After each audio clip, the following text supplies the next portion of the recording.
I don't know what it is, Yeah. but I was saying to Dark Hours Code before the stream, it's been raining for like a month here in Sydney, and man. it's been cold and miserable, and it just feels good to have the sun out and be towards the end of the week. Yeah. Give it a like a couple of weeks, and it starts to get really hot and humid, and we're like, oh man. I'll be wishing for the cooler weather for sure.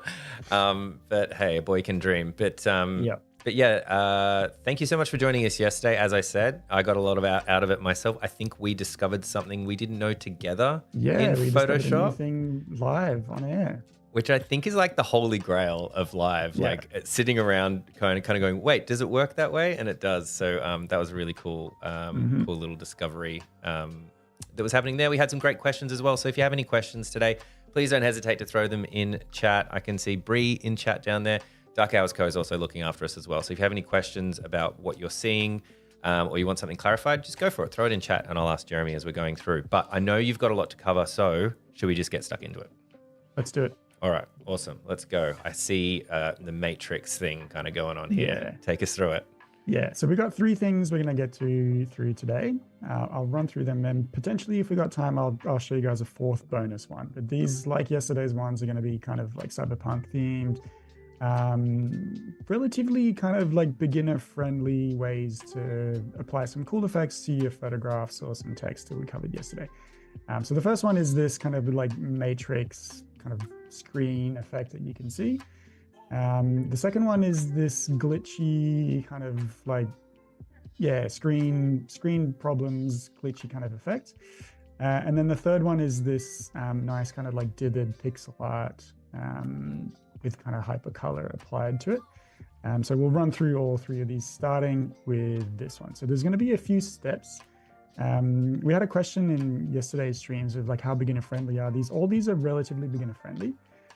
It's just a matter of just like, you've got a recipe, just follow the steps. There's going to be quite a few.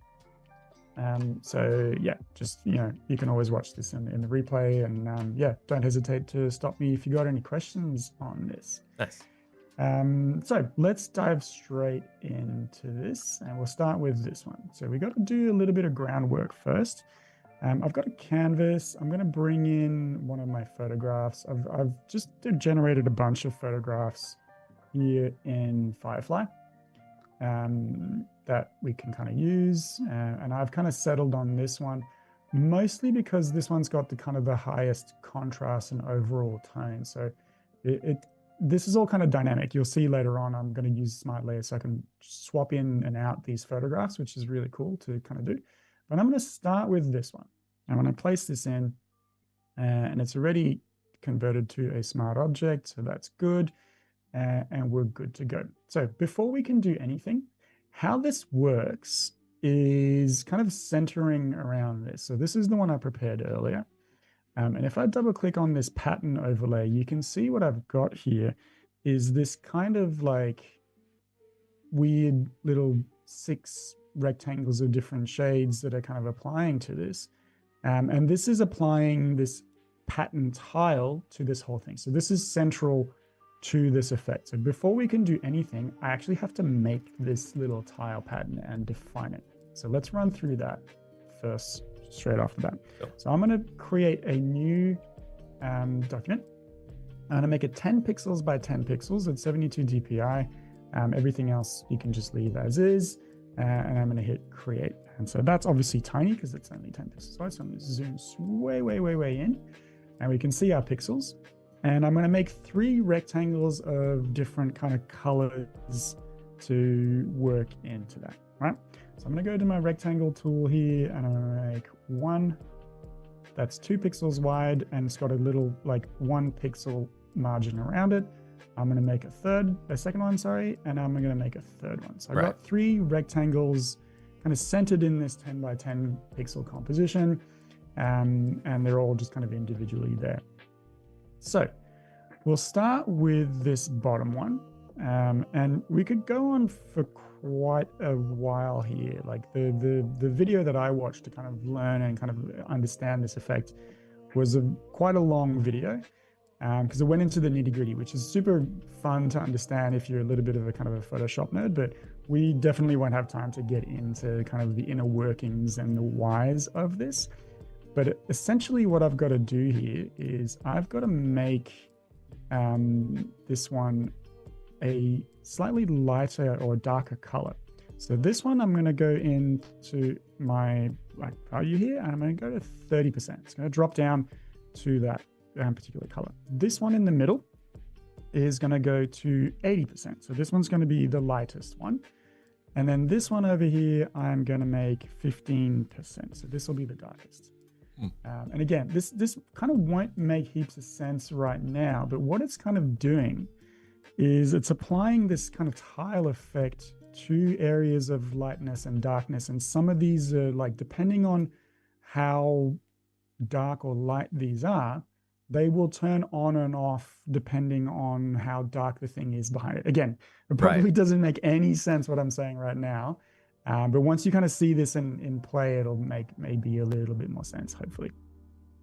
So I've got that. And I'm also I could do it here, but in order to kind of increase this kind of like screen kind of chunkiness that I'm looking for with this effect, I'm actually going to split these in half a little bit. And so you can kind of see all these kinds of things here happening on here, where it's almost kind of showing this one tile. If I zoom in on that, you can kind of see like this section here is like, that's my square, and you can kind of see those things, and there's a bit of a bleed effect that's kind of happened to that. So I'm going to chop that in half again. So first of all, I'm going to increase the size of this up to 100 by 100. And we're going to go okay with that. And I'm going to make a fourth rectangle that will be a kind of a black fill. So let's go back to my rectangle tool. I'm going to make a fourth one down here that can just fit nicely to that. And this guy can be 100% black, or 0, sorry, in this instance, because we want it to be black. There we go. And I'm going to pop this in the middle. I've got my smart guides on, so it'll tell me when it's roughly in the middle. Nice. Making sure that's on top. So basically I've just kind of I've cut these kind of sections into 6 little rectangles right down the middle. Now I'm going to select all of this stuff, not the background, just these ones. And I'm going to right click, convert to smart object. And I've got that nice as a smart object. Then I'm going to go to my filter, blur, Gaussian blur.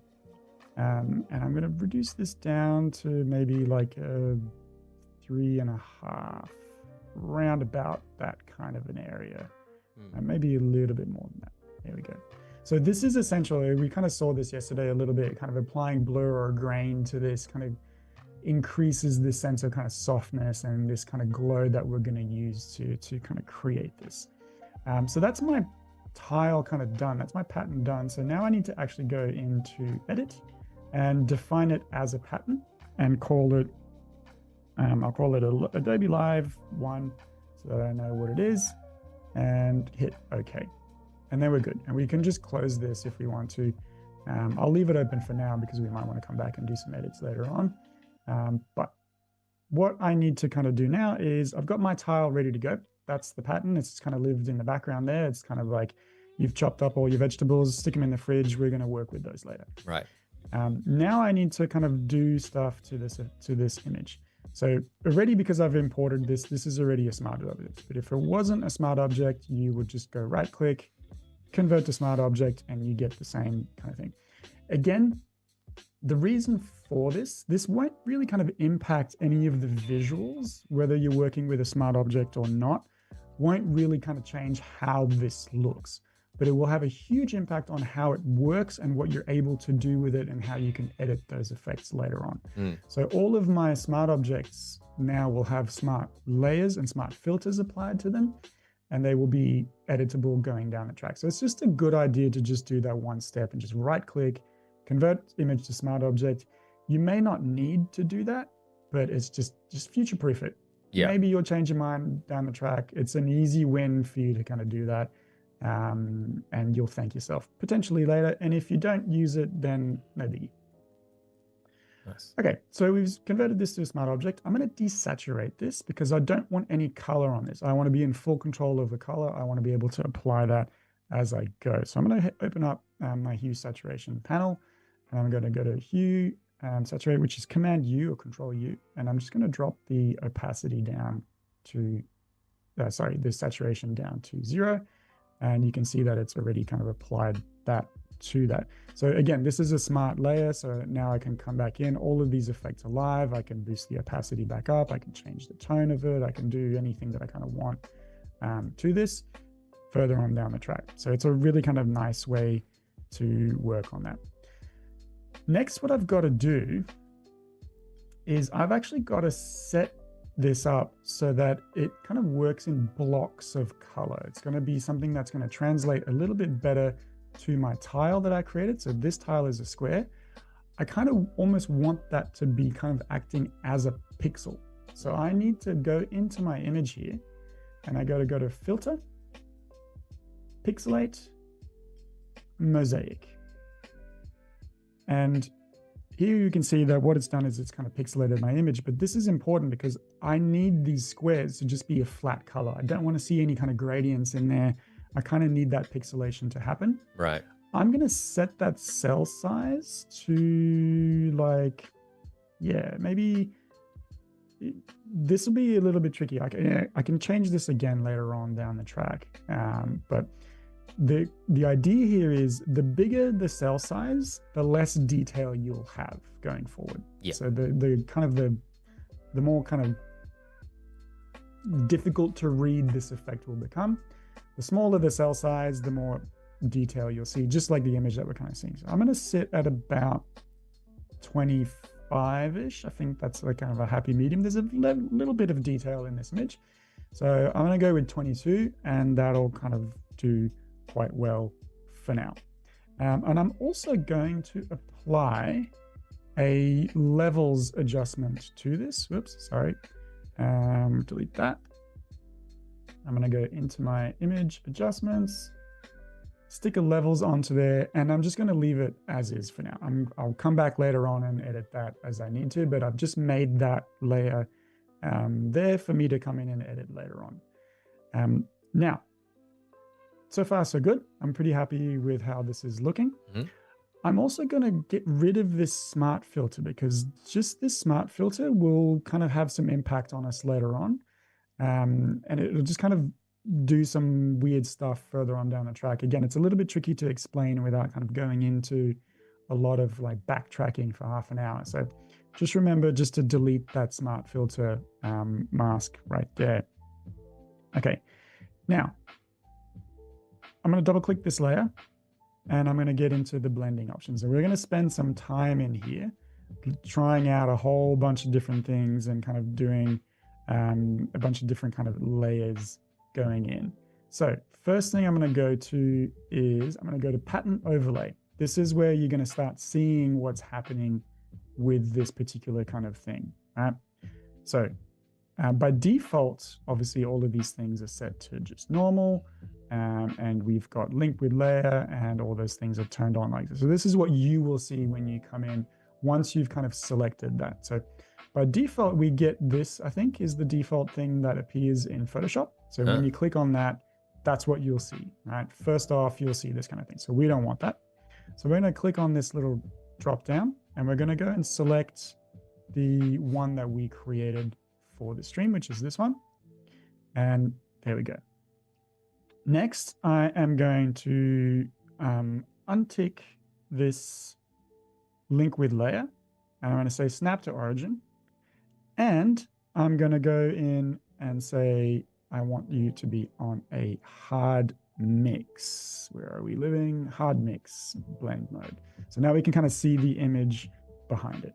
Yeah? Cool. The other thing that I need to do is I need to remember what I set my mosaic filter scale to, because this scale here needs to be the same. So I'm matching my pattern tile to the mosaic filter effect that I created. So those two things kind of line up nice and clean. And I'm clicking snap to origin on there so that that tile kind of moves up at the top and starts from the beginning. So all of my squares line up onto each other if you want. So I'm going to change this to 22%. And now my kind of squares of my tile line up to the squares of the mosaic filter effect, if that makes sense. Right. Yeah. So now we can go back into our blending options. And what I need to do next is I actually need to be able to isolate this from its background. So I only want the white information, and I want to have the black information be able to be moved to a different layer. Right? So then I can apply all the effects that I want to without impacting the black background. And this one's a little bit kind of tricky, and it's something that I had no idea you could do this. And it's a pretty cool effect, and it has some pretty interesting kind of applications and ramifications going forward. But staying in here, I'm going to go to my blending options, and I am going to, by default, this thing here, blend interior effects as group, is checked. I'm going to uncheck that. Oh, sorry, I will check that. So by default, it's unchecked. I need to make sure that it is checked. Okay. Then I'm also going to go down to here, blend if, and I'm just going to boost this black slider here on the current layer just over to the right a little bit. And I am missing something here. Sorry.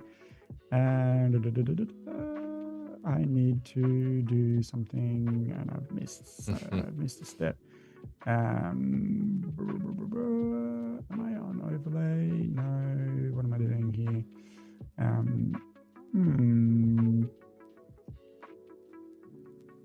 Hey, I've missed a step. Uh-oh. I'd love to help you, but I'm definitely following your deep.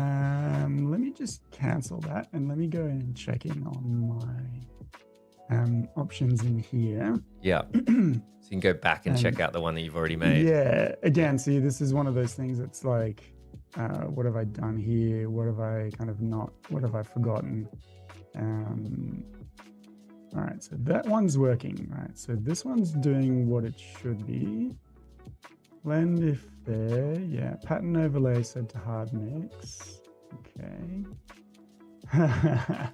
This is super fun. What have I done? What am I missing here? Smart filters, level mosaic saturation, pattern overlay.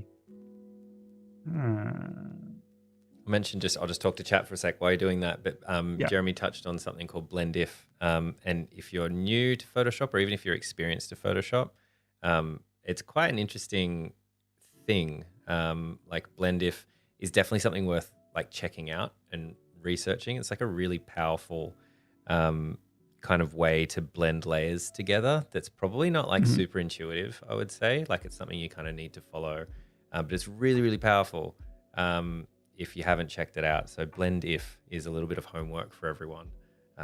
Maybe we could do a whole live stream on that one as well one day. But there's definitely some great videos out there by Photoshop Cafe. And I know some of the US teams have done some like deep dives in it as well with Jesus Ramirez. So if you guys want to go check that out, that's definitely some homework for you. Oh man, I cannot figure this out.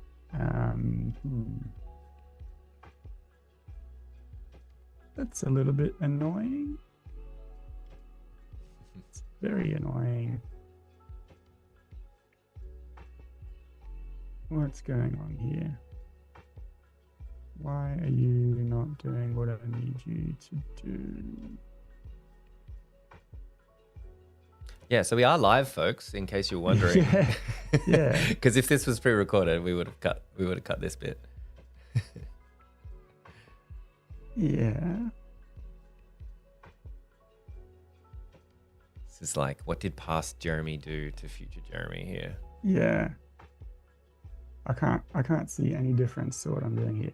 So ideally oh wait, maybe this is what I've got going on here.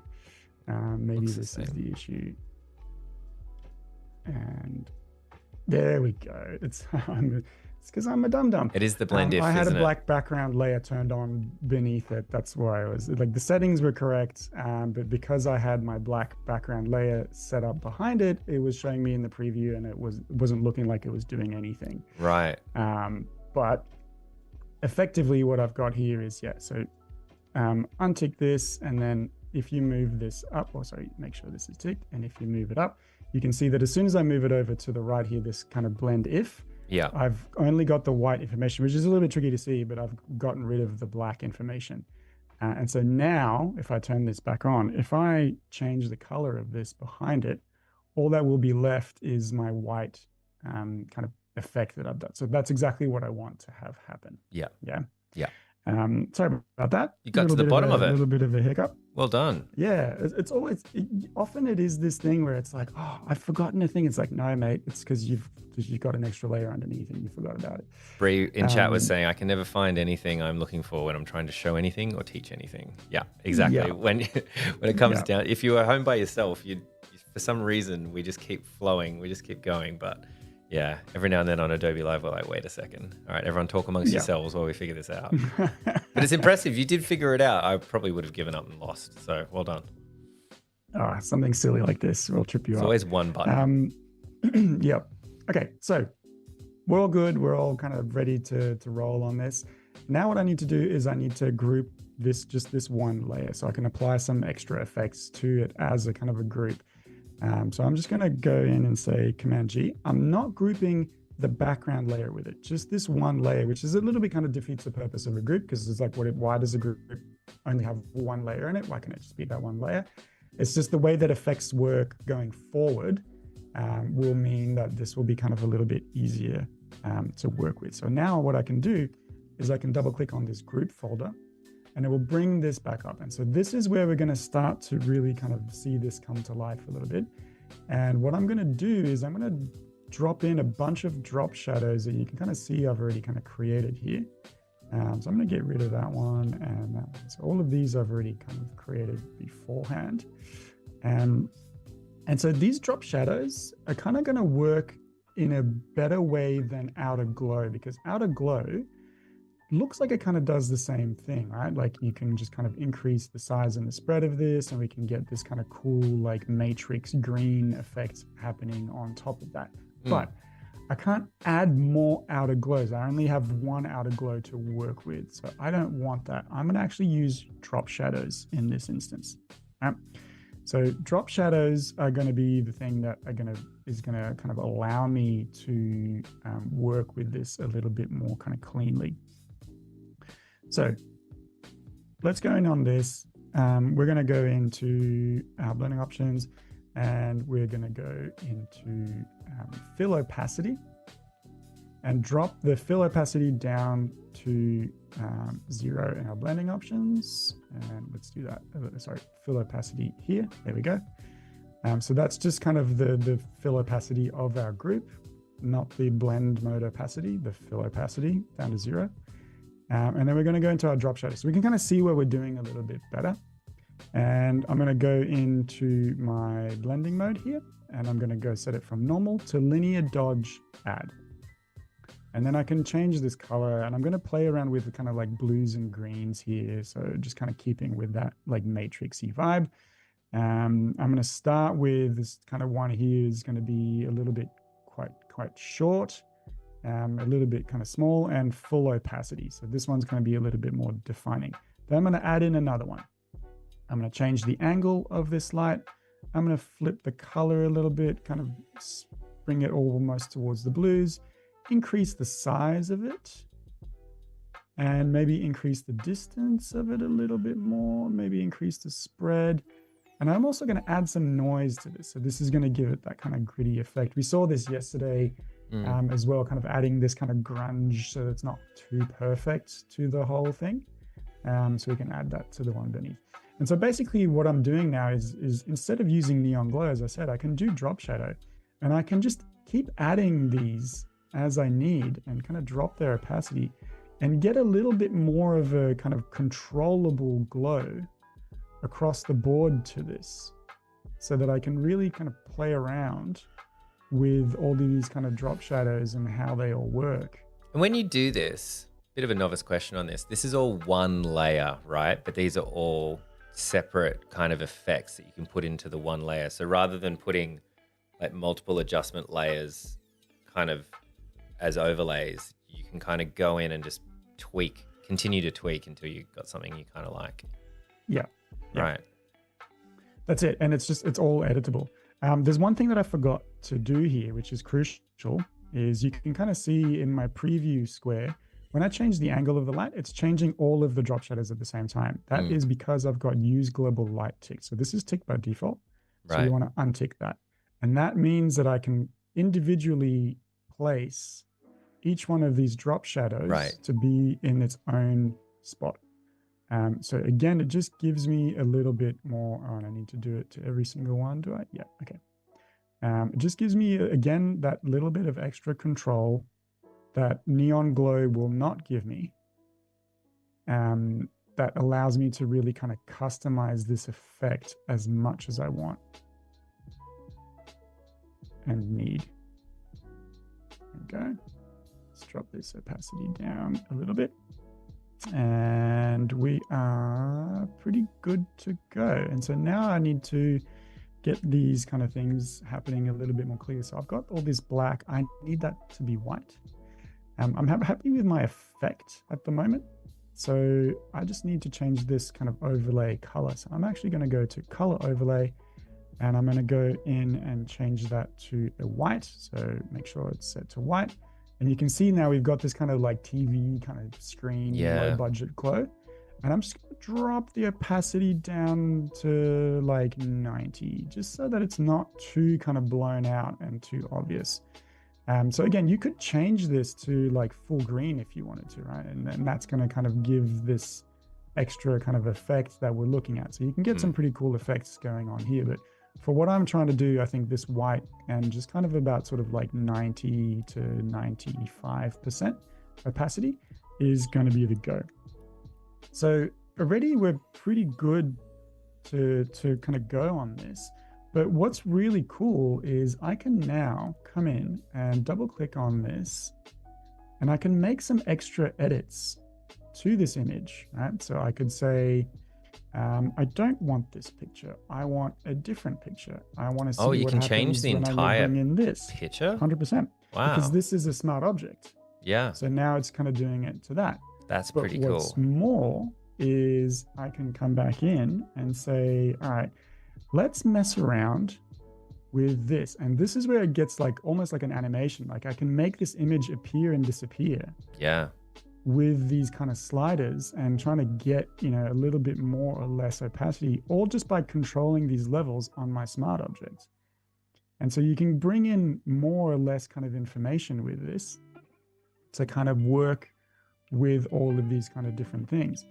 Again, I could also decide like, oh, I'm not sure about the level of detail that I've got here. Maybe I want something that's a little bit more kind of intense.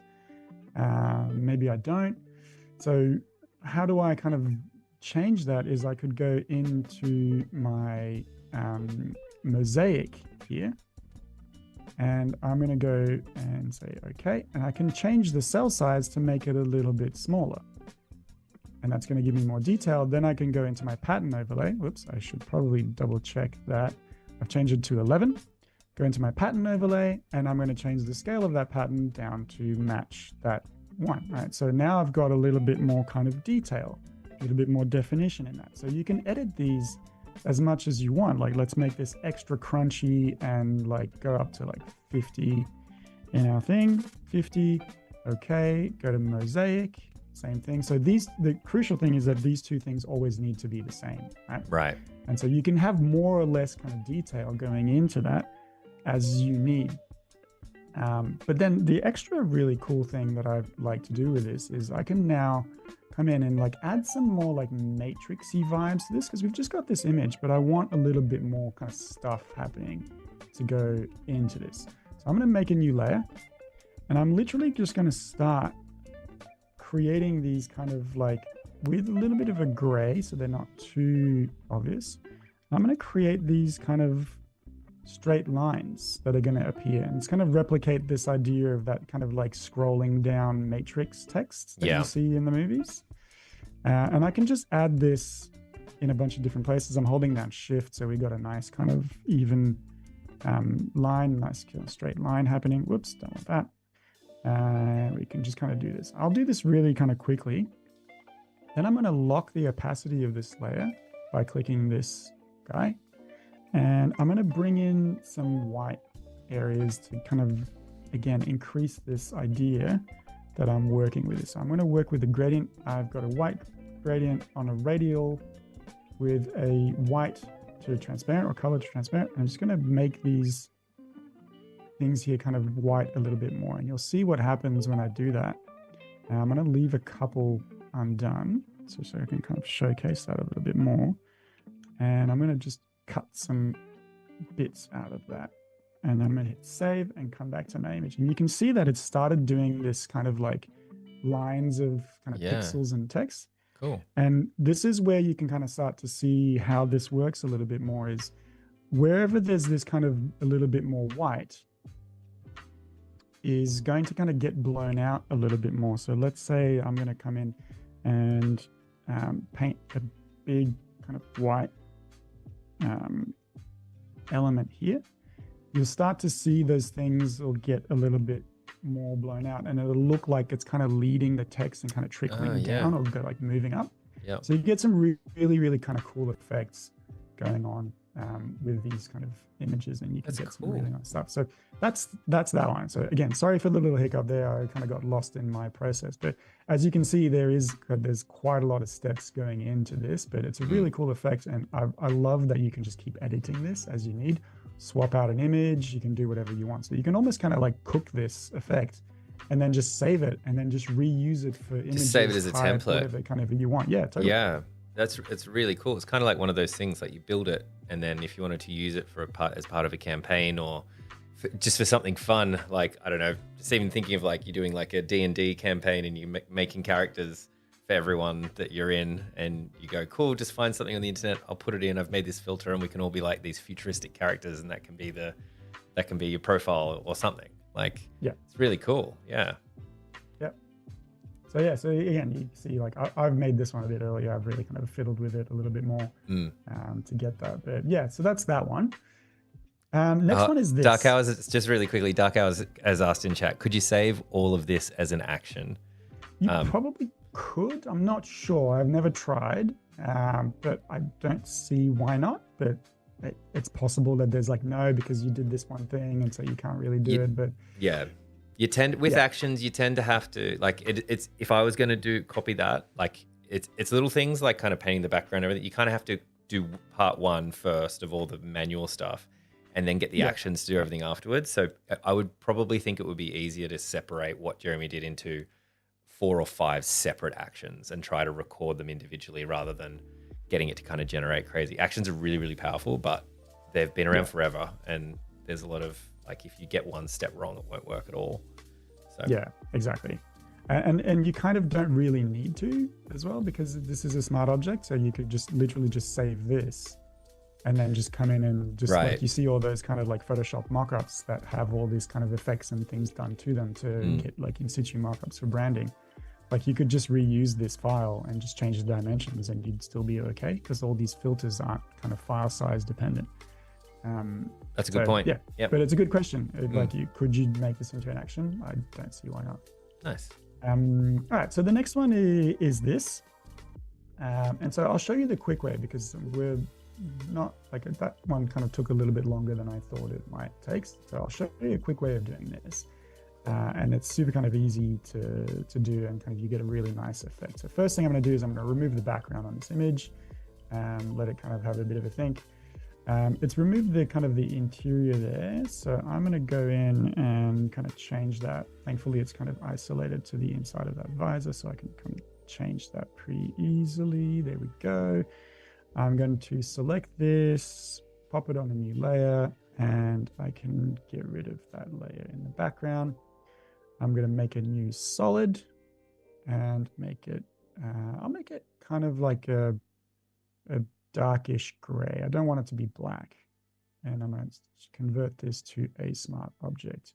There we go.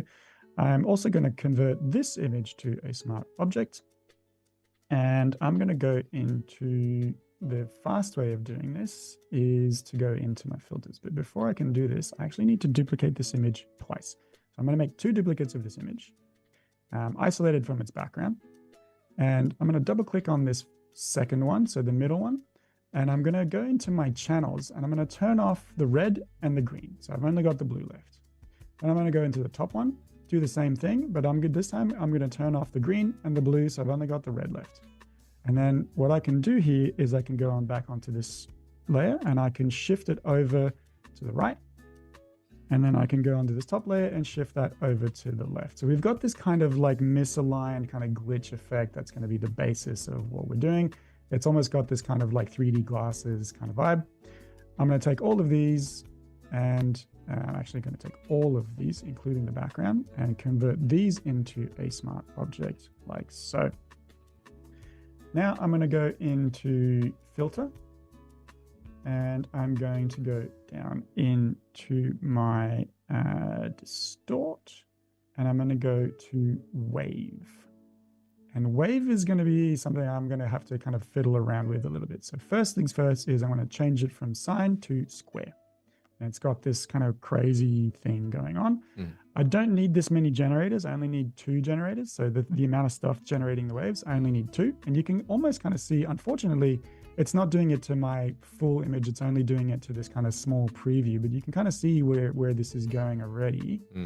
Then I'm going to change my vertical scale. So this bottom one, I'm going to change that down to the minimum. And I'm going to change the max amplitude to like 100 or like just start it up to here. And you can kind of see like I'm changing this as I go and it's kind of working in a particular way or not. Then I can change my wavelength. So the max wavelength will mean like more kind of thicker effects and smaller ones will mean like really, really kind of like very, very fine effects. So it's going to be a little bit tricky to read. So I'm going to set it up about here. And then if I move this around, like you can see, obviously, if I have it down to max on the minimum wavelength, it's going to be not enough. So I'm just going to kind of leave it to there. And you can just play around with these kinds of settings if you want. We can boost the number of generators depending on how like glitchy you really want this to get. Let's go and just go with 2, I think will be enough. You can also change this to be a vertical effect if you want. So we can just change the horizontal to 1 and the vertical to 100. So we're going to leave it at that, horizontal. And if you don't want to do all this, you can also just click this randomize button and Photoshop will just kind of auto-generate something for you.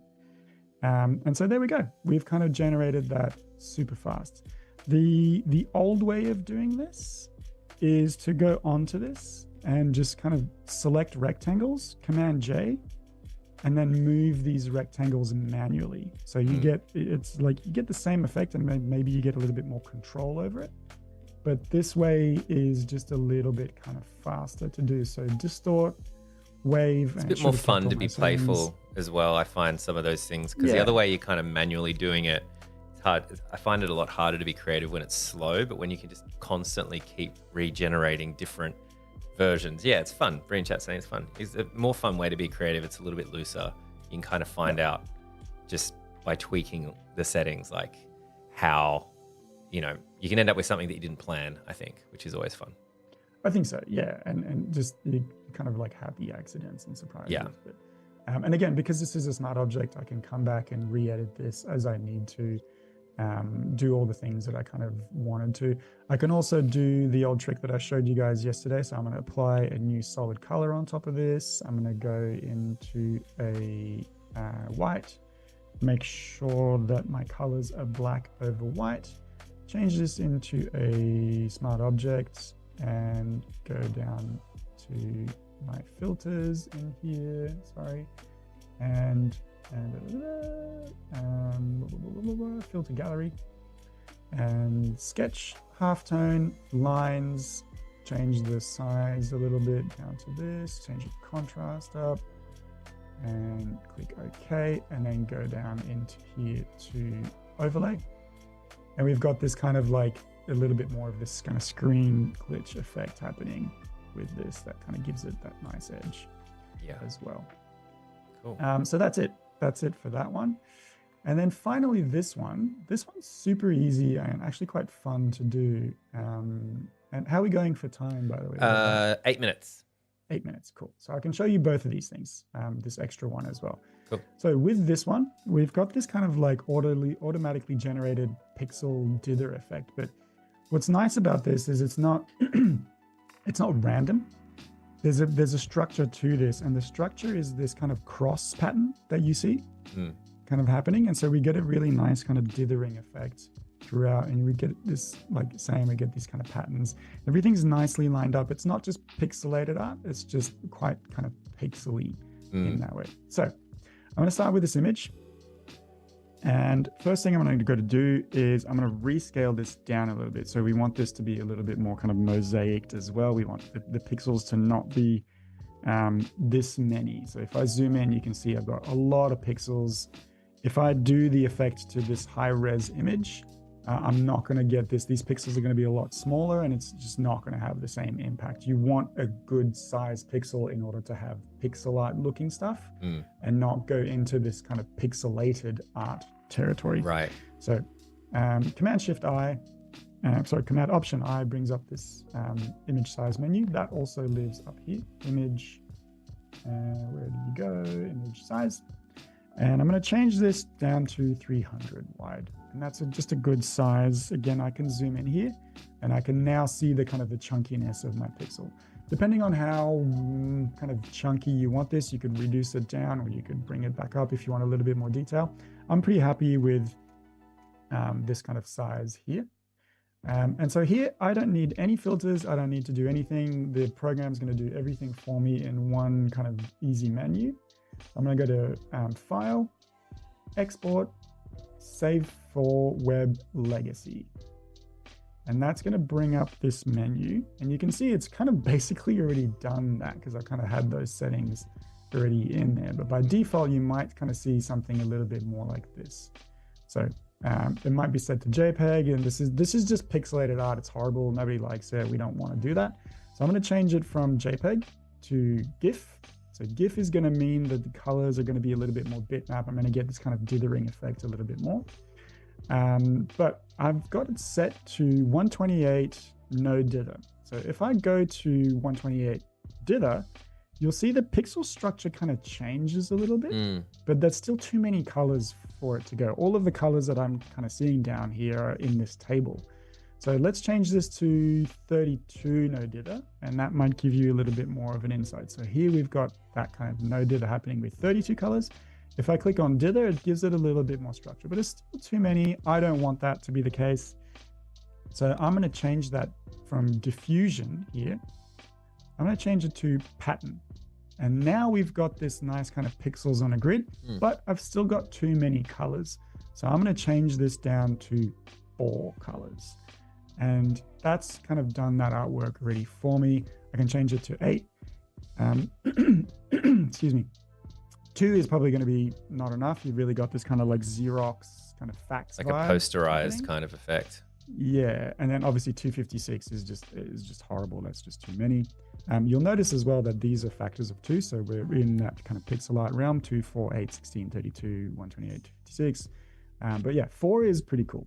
But what's really kind of nifty about this, and what I really like, is this color table is actually editable as I go. So I can actually click on this thing and double click on it, and I can change its color to a light blue. So I can go in and kind of really go to town on kind of the settings that I get and really get this kind of cool pixel art, like, but cyberpunk colors.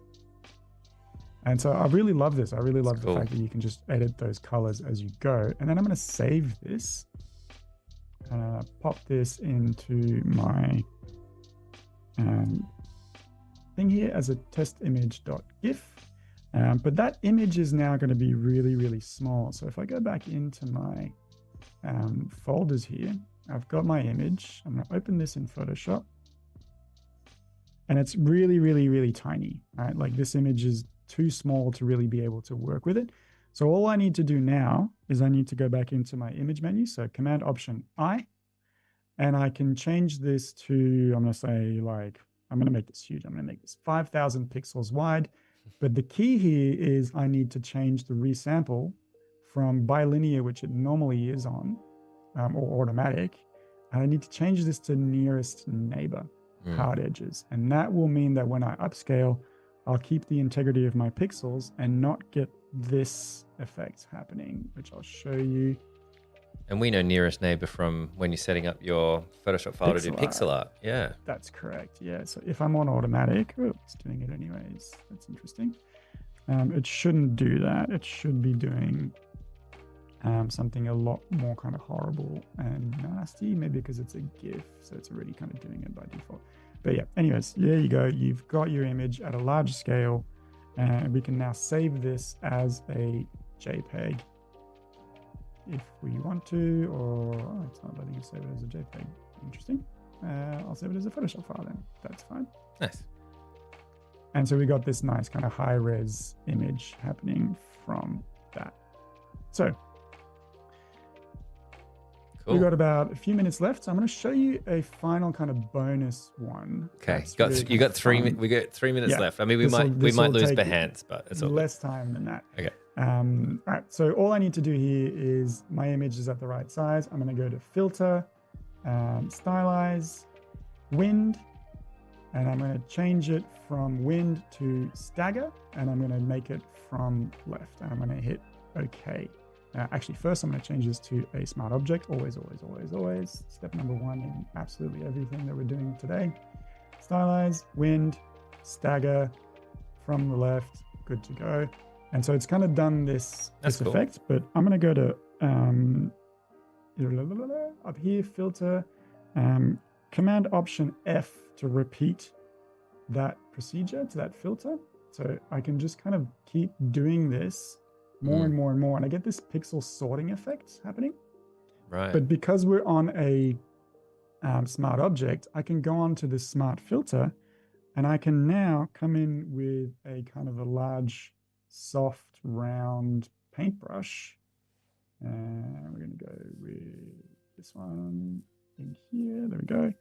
And I can just mask out some of the areas that I don't want to show. There we go. Cool. And so we've got this kind of cool, like pixel art kind of like glitch effect again that we can kind of work to. And it just kind of gives it this like pixel sorting effect. And you can just keep repeating that process again and again and again until you're happy with the result. And this kind of like blended kind of pixel drag going out. Does it have to be 100%? Could you do like 50% when you use a brush? You could do, yeah. Mine was set to kind of like a smudge tool, so I'm not sure why it was doing that, but you could do this at a lowered opacity and kind of work with a softer edge than I'm kind of working with. Just making sure you're on your kind of grid there. You could also do this with the marquee tool, so get some, again, get back in with that kind of glitch effect that we looked at previously.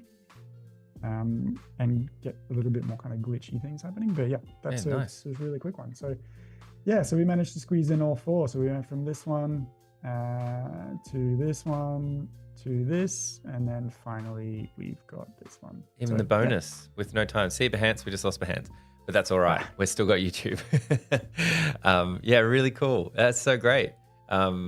Amazing. I think well done as well for figuring out the issue that was happening with the first one. It's really great. Could have given up, but you didn't. So well done to you for that.